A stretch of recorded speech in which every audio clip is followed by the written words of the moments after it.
predictions of where the lead is was one critical step. It's the right step in the right direction towards replacement, but it doesn't get you all the way there. Now this tool of LSL replacements in the Blue Conduit platform has that next step. So let me tell you a bit more about what's going on, what water systems are now going to be able to do. They can really prioritize which service lines they should be going to next in optimized groups that would really be efficient and effective in getting the lead out. So we're going to take into account their budget considerations.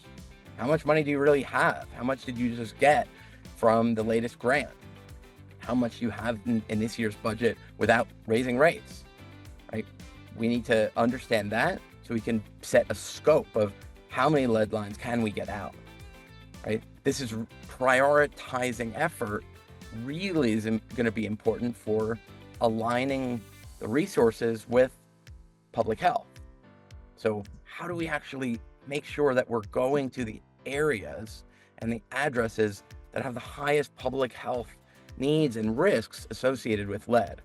So that might be children, it might be folks in lower income areas, it could be elderly, it could be areas that might be close to schools or areas that have been known to have other issues in water that interact badly with this, or areas that had high lead paints where we know incidents of other risks. We want to put all of that information together with the likelihood of lead on the public side of the service line, the likelihood of lead on the private side of the service line. And what that also starts doing is it's going to be able to align with public trust.